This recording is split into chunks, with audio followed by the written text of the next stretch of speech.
Hello, folks. I am Alan for today's news. I will be bringing you world news, interesting news, news to keep you entertained, and news to keep you informed. Today, I got for you from Newsmax. Pat Robertson, Christian Broadcasting Network, Christian Coalition founder, dies at 93.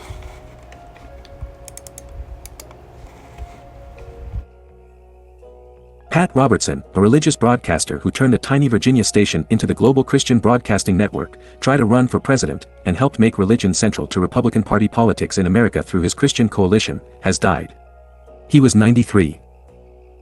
Robertson's death Thursday was announced by his broadcasting network. No cause was given. Robertson's enterprises also included Regent University, an evangelical Christian school in Virginia Beach, the American Center for Law and Justice, which defends the First Amendment rights of religious people, and Operation Blessing, an international humanitarian organization. But for more than a half-century, Robertson was a familiar presence in American living rooms, known for his 700 Club television show, and in later years, his televised pronouncements of God's judgment on America for everything from homosexuality to the teaching of evolution. The money poured in as he solicited donations, his influence soared, and when he moved directly into politics by seeking the GOP presidential nomination in 1988, he brought a huge following with him. Robertson pioneered a now common strategy of courting Iowa's network of evangelical Christian churches, and finished in second place in the Iowa caucuses, ahead of Vice President George H.W. Bush. At the time, Jeffrey K. Haddon, a University of Virginia sociologist and a Robertson biographer, said Robertson's masterstroke was insisting that 3 million followers across the U.S. signed petitions before he would decide to run. The tactic gave him an army. He asked people to pledge that they'd work for him, pray for him and give him money, Haddon told the Associated Press in 1988. Political historians may view it as one of the most ingenious things a candidate ever did. Robertson later endorsed Bush, who won the presidency. Pursuit of Iowa's evangelicals is now a ritual for Republican hopefuls, including those currently seeking the White House in 2024. Robertson started the Christian Coalition in Chesapeake in 1989, saying it would further his campaign's ideals. The coalition became a major force in Republican politics in the 1990s, mobilizing conservative voters through grassroots activities. By the time of his resignation as the coalition's president in 2001, Robertson said he wanted to concentrate on ministerial work. His impact on both religion and politics in the U.S. was enormous, according to John C. Green, an emeritus political science professor at the University of Akron. Okay, I'm going to stop it there. You can read the rest of this. My description box, there's a whole lot more to read there. And I'm going to my next one here now. This one from Newsmax. From Fox. Carlson breached contract with Twitter show.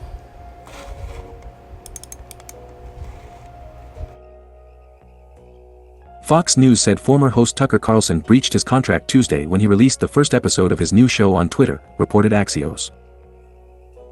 This evening we were made aware of Mr. Tucker Carlson's appearance on Twitter in a video that lasted over 10 minutes, Fox News General Counsel Bernard Gugger said in a letter to Carlson's lawyers. Pursuant to the terms of the agreement, Mr. Carlson's services shall be completely exclusive to Fox, it continued, quoting Carlson's contract. Horowitz, Tucker was victim of woke attack. See more here. Gugger also said Carlson was prohibited from rendering services of any type whatsoever, whether over the internet via streaming or similar distribution, or other digital distribution whether now known or hereafter devised. Carlson's legal team told Axios that any legal action by Fox would violate his First Amendment rights. Fox defends its very existence on freedom of speech grounds. Now they want to take Tucker Carlson's right to speak freely away from him because he took to social media to share his thoughts on current events, said Carlson's lawyer, Brian Friedman. Carlson's new show, Tucker on Twitter, garnered about 80 million views by 2 p.m. Wednesday. The former Fox News host, in a roughly 10-minute video posted Tuesday and captioned EP1, claimed that Ukraine was to blame for the destruction of a massive dam in Russian-occupied territory that caused widespread flooding. The one-time top-rated talk show host on U.S. cable television said he hoped Twitter would be the shortwave radio under the blankets, with no gatekeepers. Fox News Media and Carlson, then its top-rated host, agreed to part ways in late April, less than a week after parent company Fox Corporation settled a defamation lawsuit for $787.5 million. Now Fox and Walmart too, they think they own you, they think they own everything. Well, like I told you before, I took all my Fox programs off my Roku, off my phone. I may have Fox article in here once in a while, but not as much as I used to. You know, I'm against Fox. You hear that, Fox? I'm against you. Let me go to the next one here. This one here is from Bloomberg. Container ships see widespread delay at California's main ports.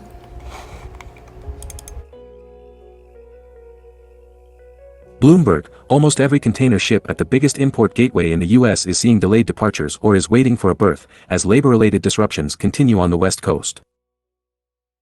Basically every container vessel is having their schedule pushed back by about a day or two, Richard Palmer of the Marine Exchange of Southern California said in an emailed operations update. He said the main reason he's seen is a lack of lashers, or longshoremen who secure containers aboard ships. Palmer said agents for 10 of the vessels attributed the delays to a shortage of labor, and that some agencies didn't want to comment on the labor situation or didn't specify a reason for the delay. U.S. West Coast ports are enduring the longest labor-related disruptions since 2015 as talks between port employers and dock workers close in on 1 year of negotiations on a new contract.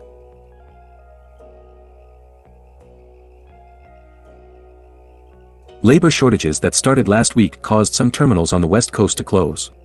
Since then there have been intermittent disruptions at the ports of Los Angeles and Long Beach, which are together the U.S.'s largest hub for imports that are shipped in containers. The previous labor contract covering 29 ports from California to Washington state expired July 1st. The International Longshoremen and Warehouse Union, representing 22,000 dockworkers, and the Pacific Maritime Association, which represents ocean carriers and terminal operators, have been negotiating since May 2022. Okay, yeah, it says there's shortage of help. And, oh, by the way, UPS might be planning a strike starting August 1st. They're taking votes right now for the strike, and that should end sometime mid-June, I think. And to see it August 1st, they'll go on strike. And let me go to my next one here. This from Business Insider. New York City files lawsuit blaming Hyundai, Kia for spiraling epidemic of car thefts from Kia boys via TikTok. Thefts caused spike in stolen cars.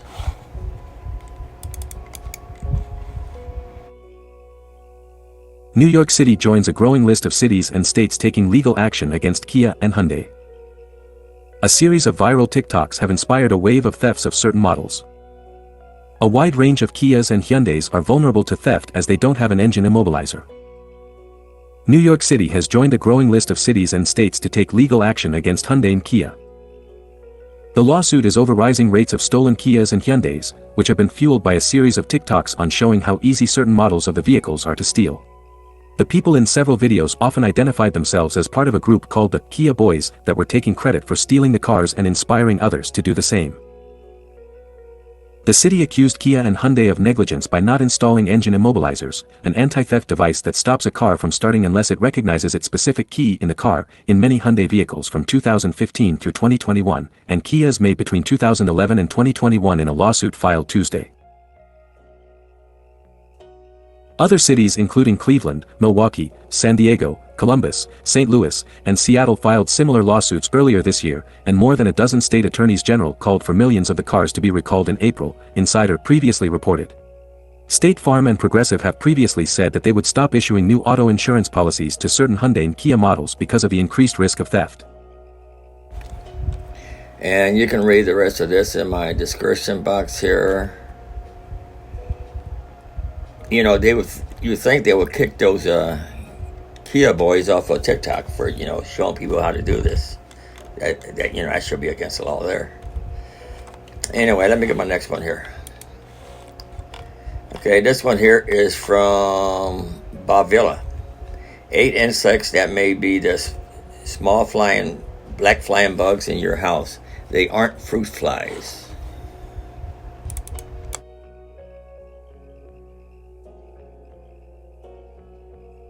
I keep seeing small black flying bugs in my house, but they're not fruit flies. What type of bug could they be, and how do I get rid of them? A. The short answer is that these small black bugs in the house that aren't fruit flies could be a number of different types of insects, from gnats to ants to flies. While gnat bugs are technically a form of fly, the term gnat is a term commonly used for any small flying insect and not a specific species of bug. But no matter what bug you're dealing with, there are ways to eliminate them and prevent them from coming back inside the home. In most cases, regularly cleaning the home and sealing any entry points around windows or doors are good ways to keep bugs out of the home. Removing any sources of excess moisture can also help. The guide below will help determine what type of flying bug is in the home and how to get rid of it. Type of bug. Size. Breeding site. Harmful to humans. No cm. Less than 1/8 inch in length. Shaded areas in marshes. Yes. Fungus gnat. 1/16 to 1/8 inch in length. Houseplants. No. Mosquitoes. 1/4 to 3/8 inch in length. Stagnant water. Yes. Drain flies. 1/8 inch in length. Decaying organic matter. No. Houseflies. 1/4 inch in length. Decaying organic matter. Yes. Phorid flies. 1/16 to 1/8 inch in length. Decaying organic matter. No. Flying ants. 3/4 inch in length. Wood. No. Flying termites. 1/4 to 3/8 inch in length. Wood. No. Whether or not you are certain about the type of small black flying bug you're dealing with, a professional from one of the best pest control companies can identify and treat the problem in no time. Orkin and Terminix are great options with a national footprint. Okay, and this is a picture of a no CMs can inflict painful bites. They look like it just fly to me, black fly. And tell you how to get rid of them. And the fungus gnats, they are typically found in soil and potting mix. That's why I get them in my studio here when we bring the outside plants in during the winter. Mosquitoes are typically gray and white, blue, or green scales, but can appear black at a glance. Drain flies, also known as sink flies or moth flies, lay eggs in areas of moisture or standing water. House flies are nuisance pets, but they can also alert diseases. And I tell you, they bite too. Anyway, you can read the rest of this in my description box. Let me go to the next one here. This one here from Giant Freaking Robot. It said robots can now accurately simulate one of the worst parts of humanity.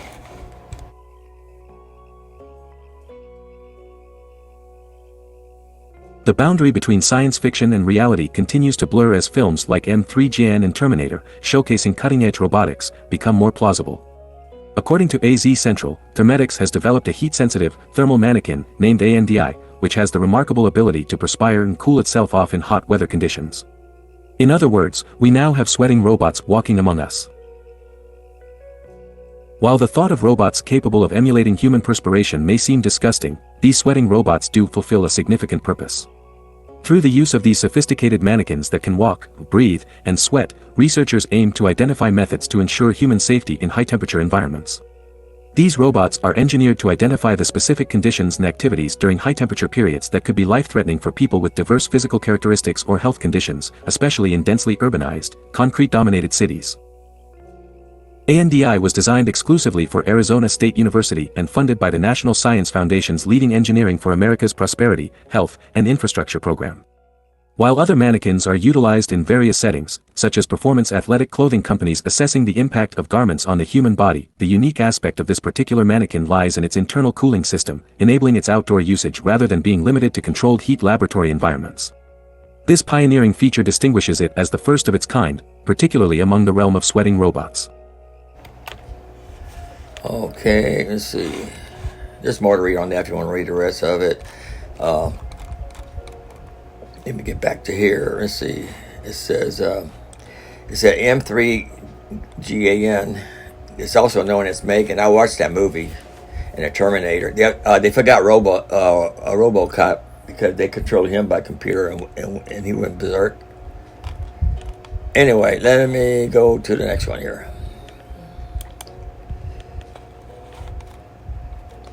Okay, this one here is from the Cool Down. Gardener shares genius eggshell hack to keep tomatoes thriving. We use this throughout the gardening season.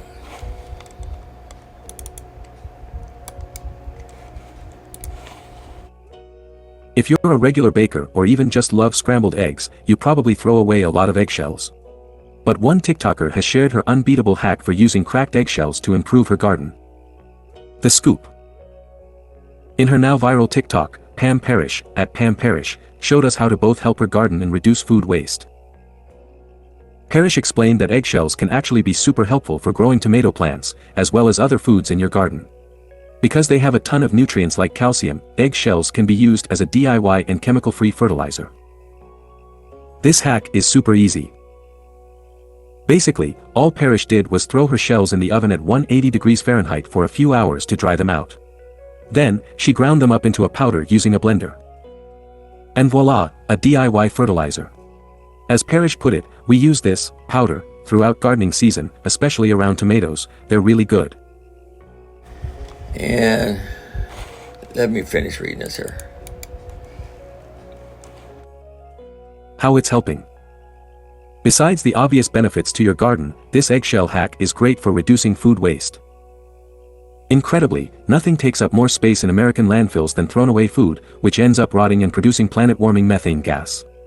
And this gas is potent, heating up the earth at a rate at least 28 times faster than carbon dioxide, pound for pound.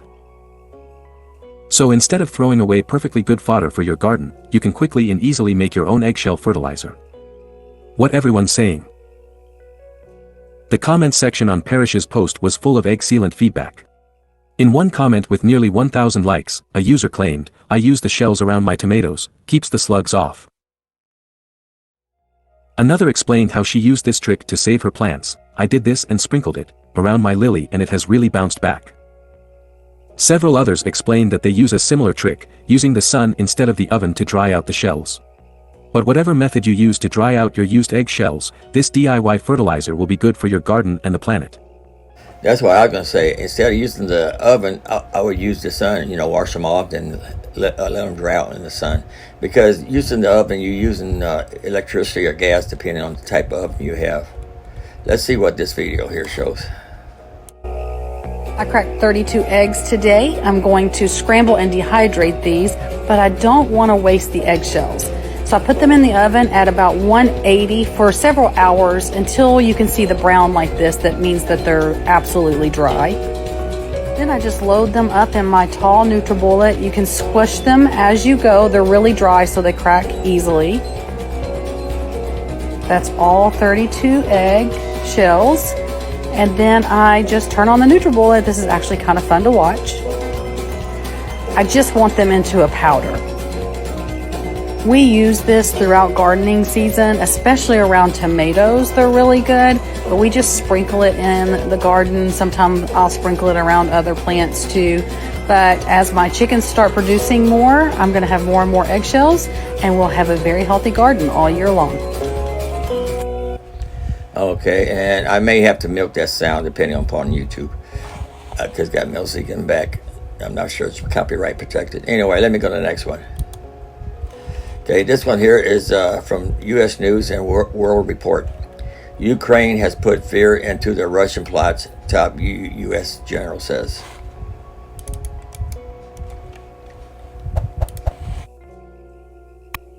Ukraine's Western-backed air defenses have put fear into the Russian pilots, Air Force Chief of Staff General C.Q. Brown said Wednesday, offering a dismal assessment of the Kremlin's Air Force going into Ukraine's highly anticipated spring offensive, which may have already started. Speaking at the Mitchell Institute for Aerospace Studies, Brown touted Ukraine's ability to wield the Patriot surface-to-air missile systems that the U.S. and other NATO countries have provided, as well as other elements of its defense against the airstrikes that Russian President Vladimir Putin's military has dramatically increased in recent weeks. Though difficult to confirm independently, Ukrainian and Western officials have stated that Kyiv's Patriots and other missile shields have successfully defended against most of the recent attack drones, rockets and missiles that Russian forces have launched at Ukraine's city centers and military hubs, on occasion claiming to have defended against 100% of them. Okay, you can read the rest of this in my description box if you like. I'll go to the next one here. I got a lot of news put on here. Okay, this one here is from the Cool Down. Expert gardener shares the biggest mistake he sees novice gardener make. I learned something new.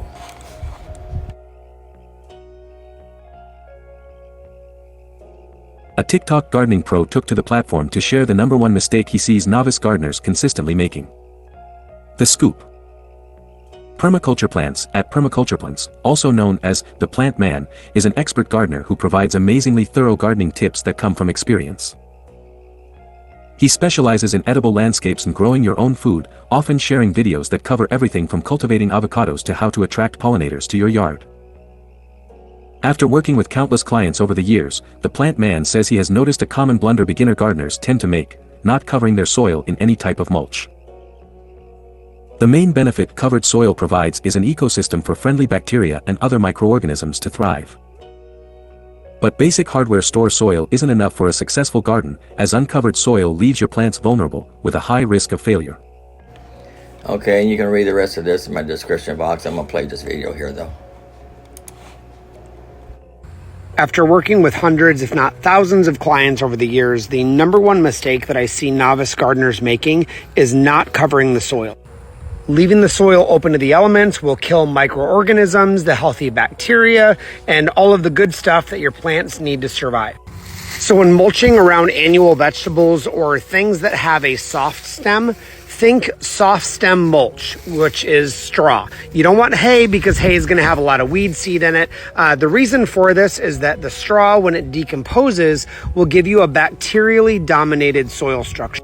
Wood chips, on the other hand, are great around fruit trees like this loquat or this finger lime, berry bushes and that sort of thing, because when the wood chips decompose, that's going to give you a fungally dominated soil structure that the fruit trees prefer. So make sure to go out, get some straw, put it around those annual vegetable beds, and get some fresh wood chips for around the fruit trees and berry bushes, and you are good to go. I will see you in the garden. I think that's a good idea because I leave my bare. I think I'm going to go out and put some straw on it. Let me go to the next one here. This is from the Register. Whistleblower claims Uncle Sam is setting on hoard of alien vehicles tech. I've been reading stuff like this almost every day. Ex-UAP analyst reckons he was harassed for telling Congress. A former U.S. intelligence official turned whistleblower says the government has been secretly recovering what appear to be alien craft and technology for decades. The reason David Charles Grush is coming forward now, according to an interview with The Debrief, is that the multiple covert unidentified anomalous phenomena, UAPs aka UFOs, and their findings have been illegally withheld from Congress, and his attempts to hand the information over to elected officials resulted in retaliation. The U.S. government has been ramping up its investigations of UFO recordings for a while now, with the Pentagon admitting last year it had a list of more than 400 unexplained potential UAP encounters it was still investigating. Late in 2022, NASA stood up a 16-expert panel to investigate UFO sightings, with that group concluding only a few encounters defied explanations. Grush claims the U.S. government and its allies have been long collecting intact and partially intact vehicles, which have been analyzed and found to be of exotic origin, non-human intelligence, whether extraterrestrial or unknown origin, based on the vehicle morphologies and material science testing and the possession of unique atomic arrangements and radiological signatures. Grush isn't just any crank with expired security clearance, though. A former military officer who saw service in Afghanistan, Grush served as a UAP analyst for the National Geospatial Intelligence Agency, NGA, and National Reconnaissance Office, NRO. While at the NRO, Grush served as its representative to the Unidentified Aerial Phenomena Task Force from 2019 to 2021 before later serving as the NGA's co-lead for UAP analysis and its representative on the UAP Task Force. According to The Debrief, Grush left government service in April 2023 to become an advocate for government accountability. The task force Grush worked on has since been folded into the All-Domain Anomaly Resolution Office, NARO, which in April told the Senate Armed Services Committee's Subcommittee on Emerging Threats and Capabilities that it had yet to find evidence of any alien technology on Earth. After dealing with alleged retaliatory harassment for several months, Grush's lawyer filed a reprisal complaint claiming that he had direct knowledge that UAP-related classified information has been withheld and/or concealed from Congress by elements of the intelligence community to purposely and intentionally thwart legitimate congressional oversight of the UAP program, The Debrief said, quoting from an unclassified version of the complaint it had viewed. Yeah, you can read the rest of this in my description box if you like. There's a lot more to read. I'm going to go to my next one now.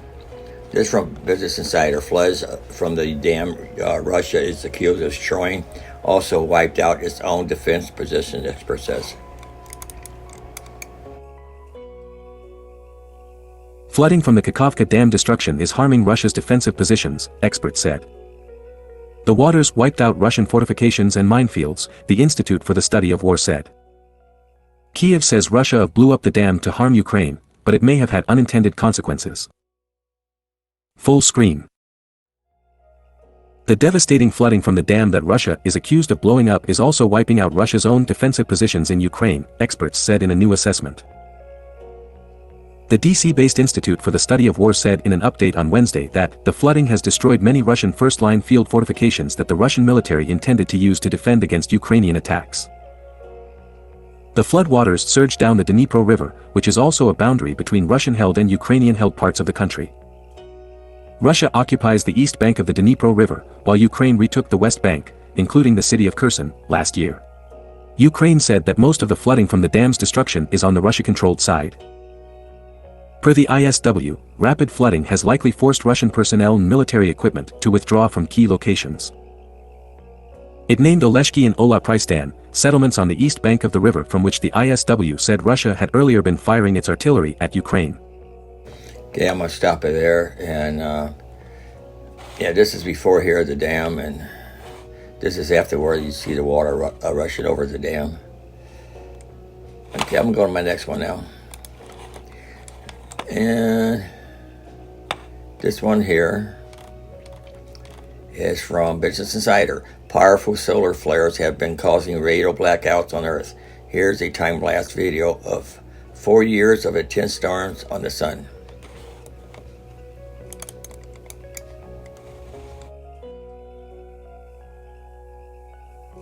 The sun is about to enter a peak activity period, letting off space weather causing solar flares. These solar flares aren't dangerous but have caused sporadic radio blackouts on Earth. A time-lapse video shows the sun getting more chaotic over the past 4 years. A time-lapse video shows the sun getting progressively more chaotic over the past half-decade, generating solar storms that can cause problems on Earth. A few powerful solar flares have already sent space weather towards our planet in recent months. These have caused no harm to humans, but have led to some radio blackouts. As solar activity ramps up, more sunspots and eruptions have been appearing on the sun's surface, sending solar winds into the universe that can hit our planet at 1.8 million miles per hour. Here's what this looks like. In the time-lapse video, solar flares appear as an intense brightening of a region on the sun. Meanwhile, the sun's surface appears gradually less homogeneous, indicating more magnetic activity at the surface. And you can read the rest of this in my description box if you like. I'm going to play this video a little bit.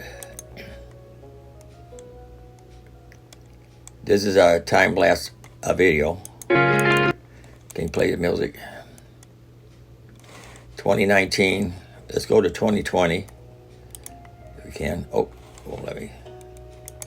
I gotta do it down here. Okay, this is 2020 and a half. You can see the sunspot right there. Another one right there. And let's jump ahead again. This is 2022, probably about April or something.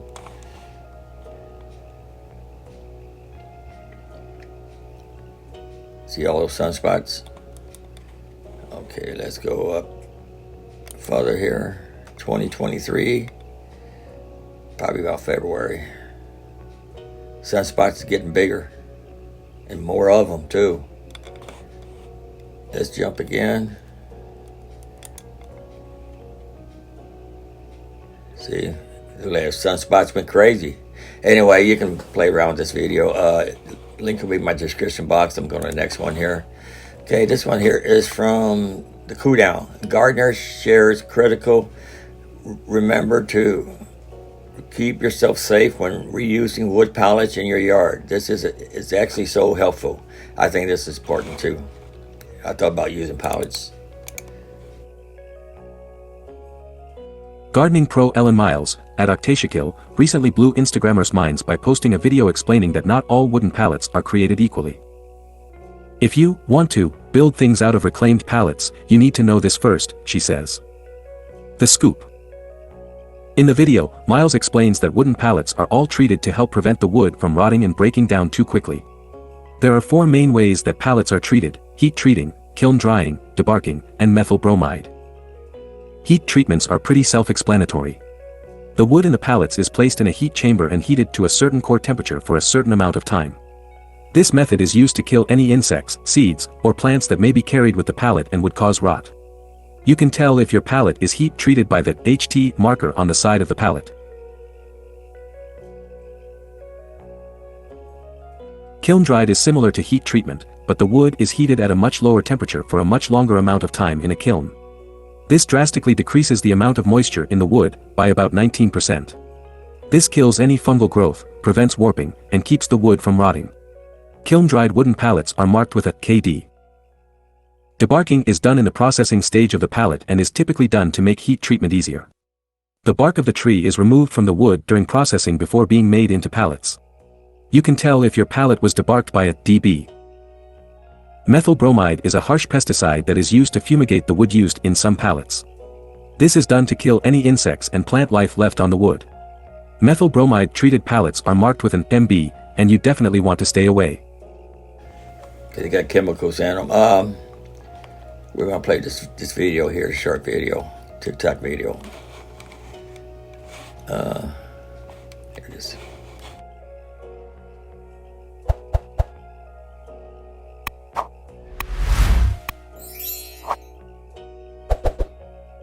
This first. To help prevent rot, pallets get treated in one of four main ways: heat treating, kiln drying, debarking, or methyl bromide. Every pallet has a marking on the side of it to tell you the way it's been treated. HT, KD, and DB are all safe to use. If it says MB, on the other hand, do not use these. It's been treated with methyl bromide, which is a chemical which, if you're cutting it, the sawdust can be toxic to breathe in, or if you're making plants out of it, if it goes into the soil, it could poison the plants. So always check the label. Okay, I used to work for the shipping company, and anytime we ship stuff overseas on pallets, we have to make sure it's marked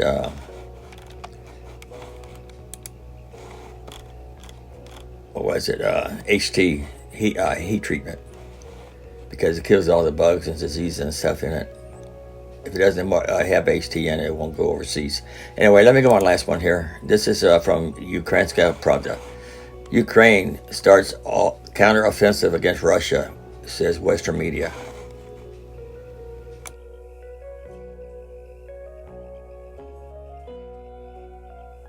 Anonymous sources stated in an interview to Western media outlets that on Thursday, June 8, 2023, Ukraine started a long-awaited counteroffensive against Russia. Source: Details: ABC reports that two Ukrainian officials, including a source close to Ukrainian President Volodymyr Zelensky, confirmed that the active stage of a Ukrainian counteroffensive is ongoing. Last week, the Western officials stated that well-prepared Ukrainian troops have been gathering in strategic locations near the front line during the last few days. The Ukrainian forces intensified their attack at the front line in the southeast of Ukraine. This information comes from four members of the armed forces of Ukraine, who preferred to remain anonymous since they are not allowed to publicly discuss the combat.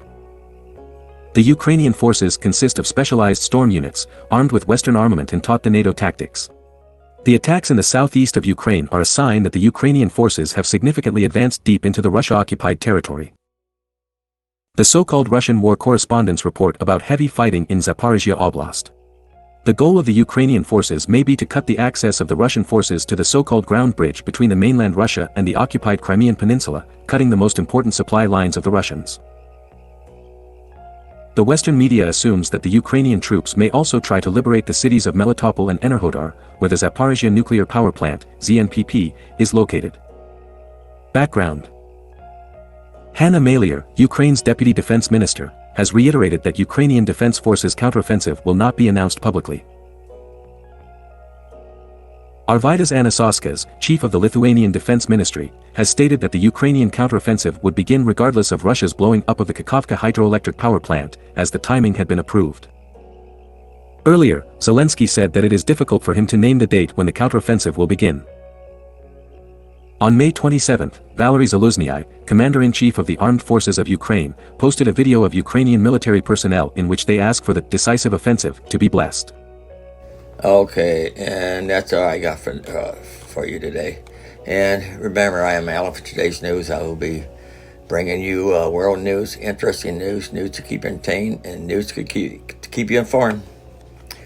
Don't forget to like, subscribe, at least come back once in a while. And until next time, thanks for watching.